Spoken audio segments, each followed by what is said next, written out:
বাংলায় নাকি কাজ নেই?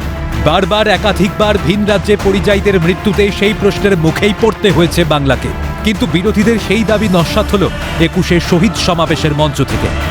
একের পর এক তোপ থেকে সরব হলেন তৃণমূল সুপ্রিমো মমতা বন্দ্যোপাধ্যায়। বাংলার দিকে তাকিয়ে দেখেছেন? বাংলার সব টাকা বন্ধ করে দিয়েও বলেছেন দেখি কি করে করে ভাতে মারবো।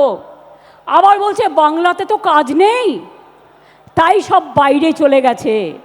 আমি আপনাদের কাছে একটা পরিসংখ্যান একটু দিই, কত লোক ইন্ডিয়া থেকে বাইরে চলে গেছে। বিদেশ মন্ত্রকের তথ্য তুলে পাল্টা কেন্দ্র সরকারের উদ্দেশ্যে দেশ ছাড়ার পরিসংখ্যান দিলেন নেত্রী মমতা। এক্সটার্নাল অ্যাফেয়ার্স থেকে যেটা আমরা পেয়েছি, ১৭,১০,৮৯০ জন লোক ইন্ডিয়া থেকে চলে গেছে। এই পরিসংখ্যান দেখেই মমতার প্রশ্ন, কতজন শিল্পপতি বাংলা ছেড়েছেন? বরং বাংলায় ভিড় করেছেন শিল্পপতিরা। তার কারণ বাংলায় ব্যবসা বাড়ছে।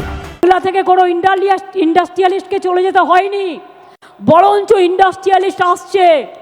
তার কারণ হচ্ছে বাংলায় ব্যবসা বাড়ছে, বাংলায় দেউচাপাচমি হচ্ছে, বাংলায় তাজপুর বন্দর হচ্ছে, বাংলায় আইটি সেলে ১ নম্বর জায়গা পেয়েছে, বাংলায় জগন্নাথ ধাম হয়েছে, বাংলায় স্কাইওয়াক দক্ষিণেশ্বরে হয়েছে, জল্পেশ শিব মন্দিরে হয়েছে, তারকেশ্বর উন্নয়ন হয়েছে, মা কঙ্কালীতলা হয়েছে।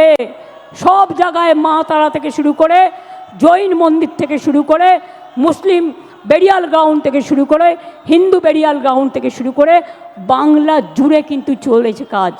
কেন্দ্রে ক্ষমতায় আসার আগে নরেন্দ্র মোদী প্রতি বছর ২ কোটি মিথ্যে চাকরির প্রতিশ্রুতি নিয়েও ২১শে মঞ্চ থেকে সুর চড়ান তিনি। ১১ বছর পরেও সেই প্রতিশ্রুতি যে অধরা, তাও আরও একবার মনে করিয়ে দেন তৃণমূল নেত্রী। বরং বাংলার ৪০% বেকারত্ব কমানোর তথ্য তুলে ধরেন তিনি। কয়েক বছরে ৪০%, সংখ্যাটা মনে রাখবেন, বেকারত্বের হার কমিয়েছি। যেখানে বিজেপি বলেছিল তারা প্রতি বছর ২ কোটি করে চাকরি দেবে, তারা দিতে পারেনি। আর আমরাও রেকর্ড বলছি, ৪০% বেকারি আমরা কমিয়েছি। এটা বাংলার মানুষের গর্ব। আপনারা ১০০ দিনের কাজ বন্ধ করে দিয়ে কি ভেবেছিলেন বাংলা করতে পারে না? মুখ্যমন্ত্রীর দাবি উড়িয়ে বাংলা ছাড়া পরিযায়ীদের সংখ্যা জানতে চেয়ে পাল্টা প্রশ্ন ছুড়লেন রাজ্য বিজেপি সভাপতি। মমতা বন্দ্যোপাধ্যায় একজন পলিটিক্যাল অ্যাক্টিভিস্ট। কোনো রাজনৈতিক কর্মী বাড়িতে চুপ করে বসে থাকতে পারেন না।